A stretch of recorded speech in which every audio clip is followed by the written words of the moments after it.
आज हम लोग पढ़ेंगे राष्ट्रीय सुरक्षा के बाहरी खतरे।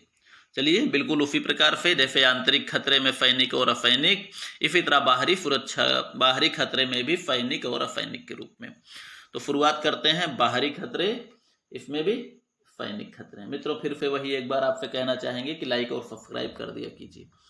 पड़ोसी राष्ट्रों से खतरे, इसमें जो सैनिक खतरों में जो सबसे पहले बाहरी खतरों में जो सैनिक खतरे होंगे वो सबसे पहले हमारे पड़ोसी राष्ट्रों से होंगे। पड़ोसी राष्ट्रों में शत्रु भी हो सकते हैं, मित्र भी हो सकते हैं, उदासीन भी हो सकते हैं, जिनसे ना तो मित्रता हो ना शत्रुता हो, तो ऐसे राष्ट्र भी हो सकते हैं। ठीक है, चलिए। सैनिक खतरों में सर्वप्रथम सभी खतरों को खतरा पड़ोसी राष्ट्रों से होता है। यहाँ हम भारत के पड़ोसी राष्ट्रों के संदर्भ में ही अध्ययन करेंगे, जो कि इस प्रकार हैं। मित्रों, यहाँ हम भारत के संबंध में जरूर पढ़ रहे हैं, लेकिन पड़ोसी ही पड़ोसी का सबसे प्रबल शत्रु होता है, ऐसा हमारे परम विद्वान परम कूटनीतिज्ञ आचार्य चाणक्य ने अपने अर्थशास्त्र में लिखा है। ठीक है, तो जो कि सत्य भी है। तो भारत के संदर्भ में हम अध्ययन जरूर कर रहे हैं। बाकी आपको खतरा, जबकि ये खतरे जो है हर राष्ट्र के लिए है। आप चाइना को ले लीजिए, चाइना अपने पड़ोस में जितने इसके पड़ोसी हैं, लगभग 14-15 जो भी पड़ोसी हैं, सबके साथ विवाद पाले बैठा है। ठीक है, तो चलिए शुरुआत कर रहे हैं। भारत के यहाँ पड़ोसियों में सबसे पहले नंबर आता है, वो है पाकिस्तान। मित्रों, पाकिस्तान को तो आज आपको पाकिस्तान से ऐसा नहीं है कि पाकिस्तान के बारे में हमारे राष्ट्र का बच्चा बच्चा न जानता हो, इसलिए इसके बारे में बहुत ज़्यादा गहराई से नहीं, सामान्य तौर पर हम एक बार आपको बताते चल रहे हैं। ठीक है, बहुत विस्तार करेंगे तो इससे पाकिस्तान के बारे में ही कई क्लासेज बन जाएंगे। चलिए, सामान्य वर्ड इसके इस प्रकार हैं। सामान्य प्रॉब्लम्स, जो समस्याएं हैं, जो भी हैं, सामान्य भाषा में सब लोग परिचित हैं, लेकिन फिर भी हम अपने स्तर से दोहराएंगे इसको।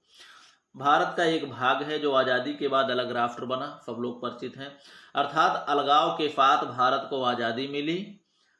अगला है, भारत का जन्मजात शत्रु है राष्ट्र है पाकिस्तान। जन्मजात इसलिए कहा जाता है कि आज़ादी के तुरंत बाद, लगभग 1.5 महीने बाद, इसने भारत पर आक्रमण कर दिया था और द्विराष्ट्र सिद्धांत के आधार पर बंटवारा हुआ था। मित्रों, बंटवारे का जो आधार होता है वो राष्ट्रीयता कहा जाता है, जहां पर एक तरफ से हिंदू राष्ट्रीयता और दूसरी तरफ मुस्लिम राष्ट्रीयता।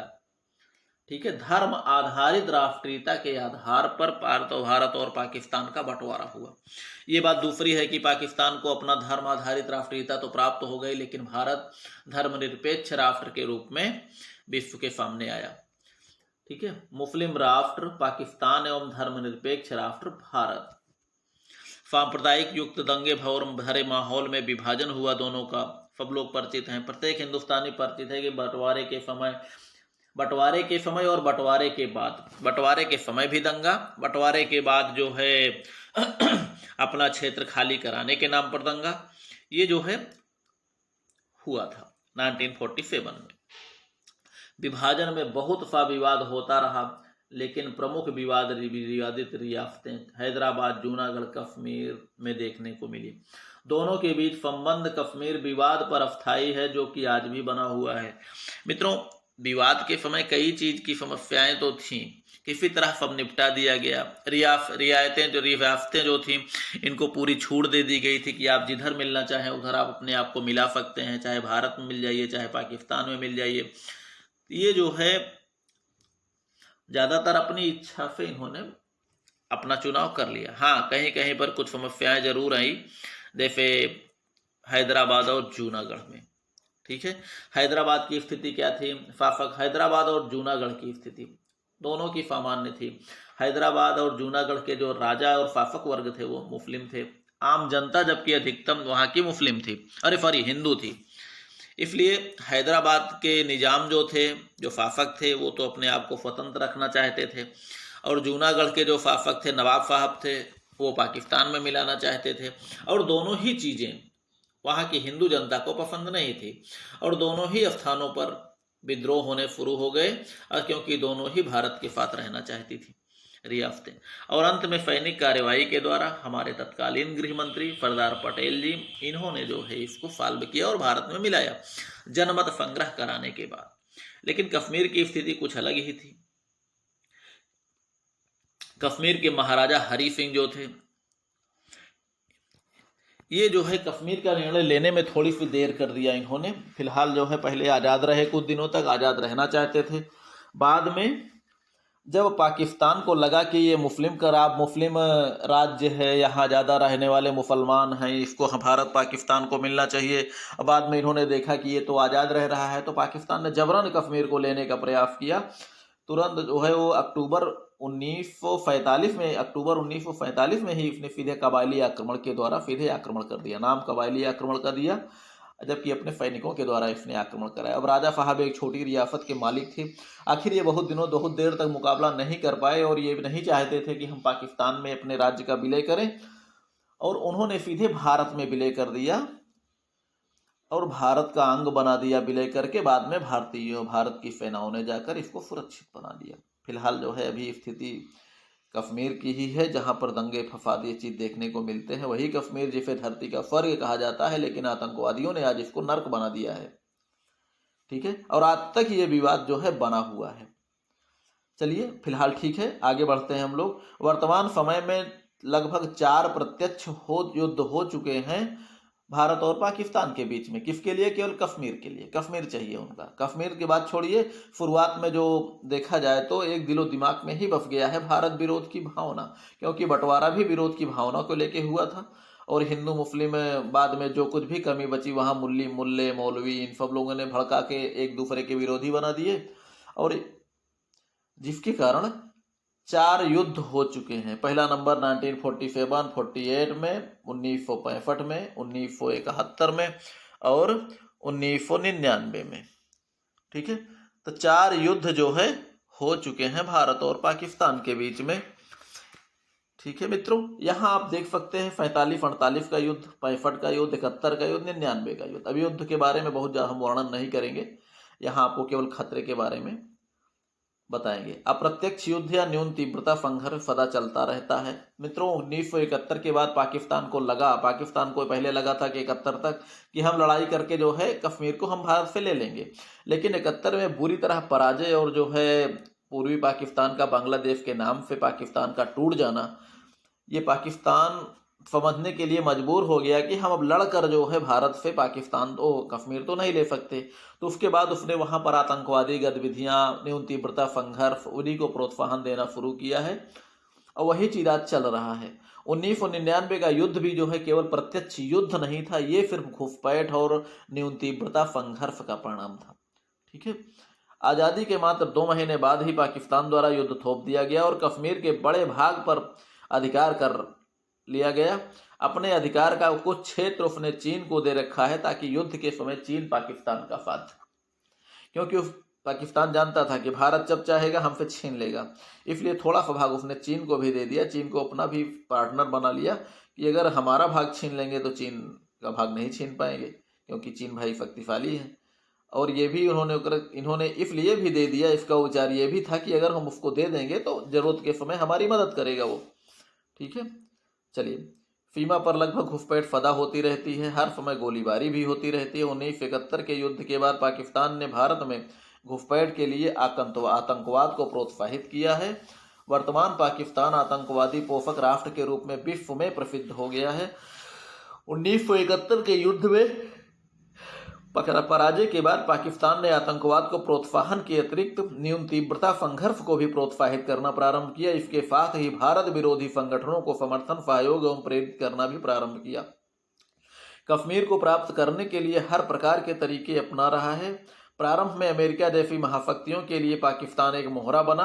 वर्तमान स्थिति में काफी बदलाव आया है। प्रत्येक अंतर्राष्ट्रीय मंचों पर भारत की बुराई करना पाकिस्तान अपना फर्ज समझता है।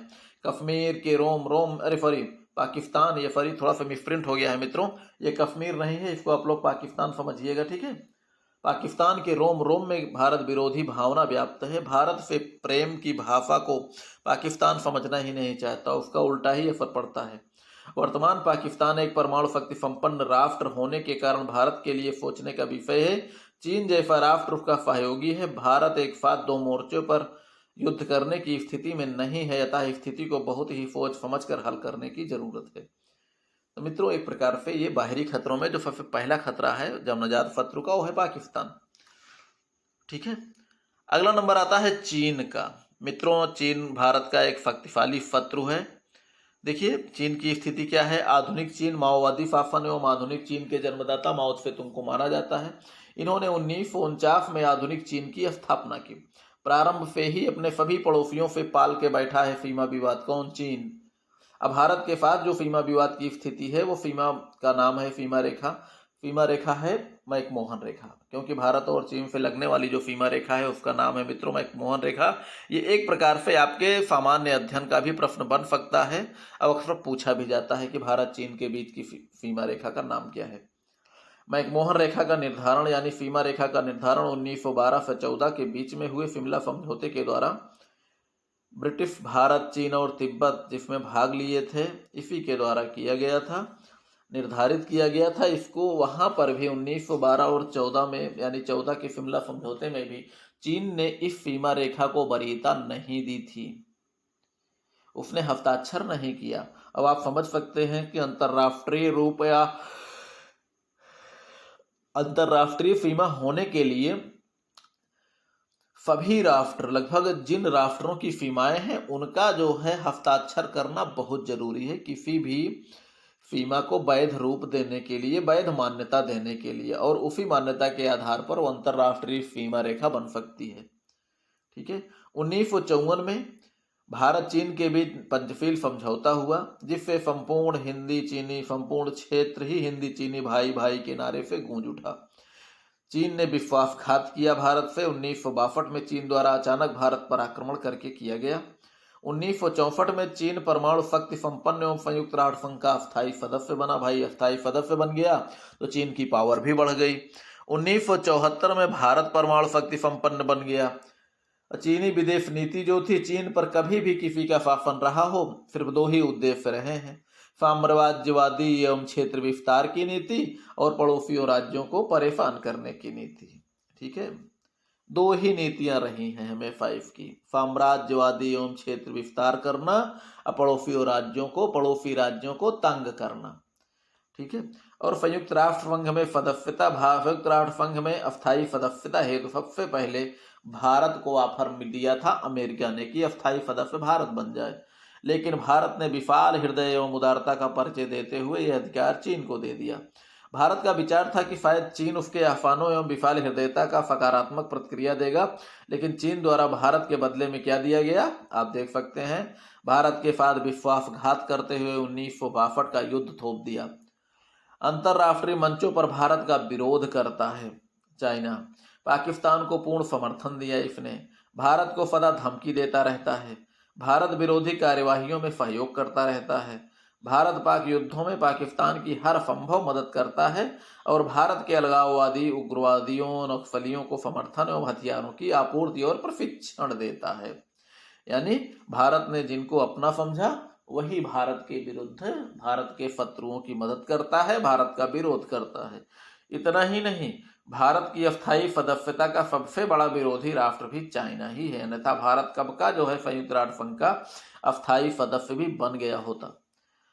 वर्तमान समय में चीन ने अलग ही युद्ध थोप रखा है, केवल भारत के लिए ही नहीं, यह अपने सभी पड़ोसियों से विवाद पाले बैठा। ये सत्य है कि विस्तारवादी राष्ट्र बगैर विवाद के रह ही नहीं सकता। वर्तमान चीन संपूर्ण विश्व के साथ साथ भारत के साथ भी साइबर युद्ध छेड़ रखा है और वर्तमान में चीन की साइबर सेना विश्व की सबसे शक्तिशाली सेना है। मित्रों, आप चीन के खतरे को आप इस समय कोरोना के रूप में आप देख सकते हैं।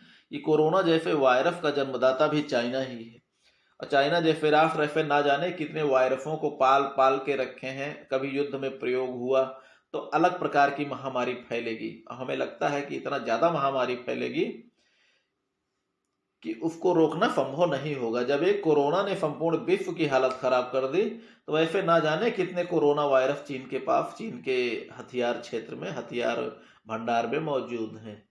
ठीक है मित्रों, तभी तो मात्र एक कोरोना है।